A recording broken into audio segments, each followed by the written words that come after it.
इसकी बात करें तो रिंग साइज़ भी बहुत ज़्यादा इंपॉर्टेंट रोल प्ले करता है वाइब्रेशनल फ्रिक्वेंसी को वेरी करने में, यानी उसको इंक्रीज़ करने में या डिक्रीज़ करने में। रिंग साइज़ से क्या मुराद है कि या तो हमारे पास number of carbon atoms rings में ज़्यादा हो और या उसमें कम हो, ठीक है। तो इसी के बेसिस पे हमने इनको ऐसे अरेंज किया है कि यहाँ पे नंबर ऑफ कार्बन एटम्स ज़्यादा हैं और यहाँ पे कम।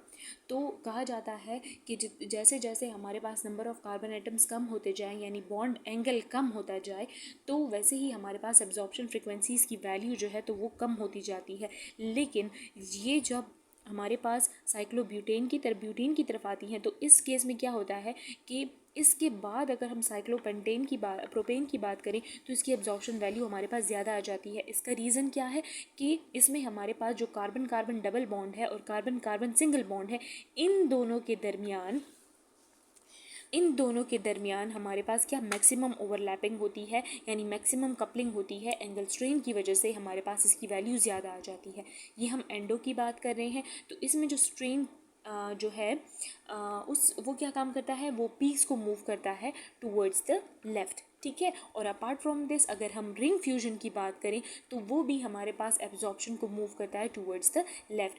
अगर यही हमारे पास सेम रिंग्स हैं, इस बात की तो आपको समझ आ गई, यही हमारे पास सेम रिंग्स हैं, अगर हम इसमें आर को यानी अल्काइल को इंट्रोड्यूस कर लें तो उससे हमारे पास क्या होगा कि आर क्या है हमारे पास, वो इलेक्ट्रॉन डोनेटिंग ग्रुप है, तो वो ज़्यादा से ज़्यादा इलेक्ट्रॉन डोनेट करेगा। तो जितने ही हमारे पास नंबर ऑफ़ आर ग्रुप किसी भी रिंग साइकिल में एंडो रिंग में हम इंट्रोड्यूस करवाएंगे तो उतनी ही उसकी एब्जॉर्प्शन फ्रिक्वेंसीज़ की वैल्यू ज़्यादा होती जाएगी। और अगर रिंग का साइज मतलब आर किस वाले रिंग पे सबसे ज़्यादा इफेक्ट शो करेगा, सबसे स्मॉलर रिंग पे क्यों ज़्यादा इफेक्ट शो करेगा, क्योंकि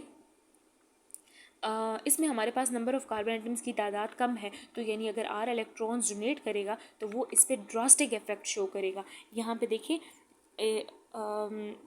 ये सारे जो हैं सारे रिंग साइकिल की फॉर्म में ये यहाँ पे मेंशन है। और आर एक हमने इंट्रोड्यूस किया, फिर दूसरा एक इंट्रोड्यूस करने पे इनकी जो फ्रिक्वेंसी है वो बढ़ गई, दो इंट्रोड्यूस करने पे उससे भी ज़्यादा बढ़ जाती है।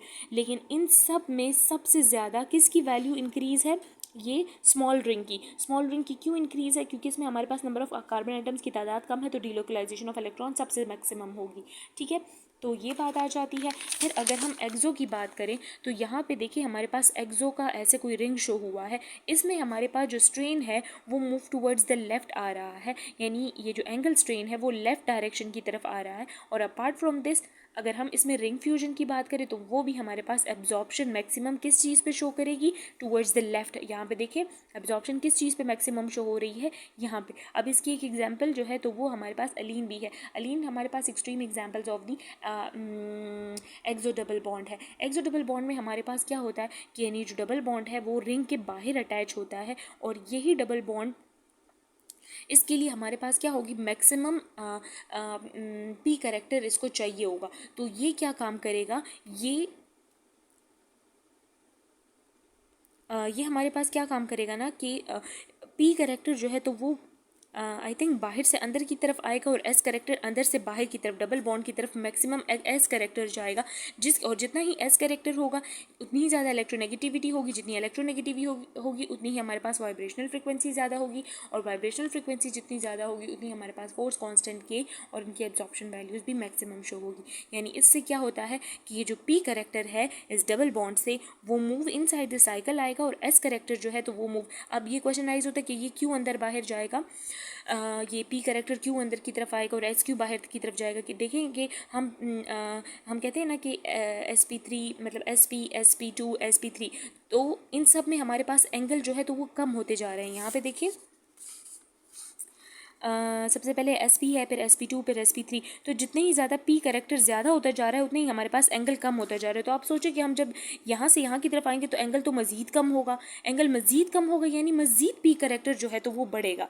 तो यहाँ पर क्या होगा, रिंग में मज़ीद p कैरेक्टर बढ़ेगा, और यहाँ पे p कैरेक्टर कहाँ से आएगा, ये बाहर के डबल बॉन्ड से आएगा, और यहाँ का जो s कैरेक्टर है इनसाइड दिस रिंग वो बाहर की तरफ जाएगा। तो यानी इस डबल बॉन्ड में s कैरेक्टर की ज़्यादा होने की वजह से इसकी एब्जॉर्प्शन फ्रिक्वेंसी ज़्यादा होगी, क्योंकि हमें पता है कि एस कैरेक्टर जो है वो डायरेक्टली रिलेटेड है एब्जॉर्प्शन फ्रिक्वेंसी के और फोर्स कांस्टेंट के, ठीक है।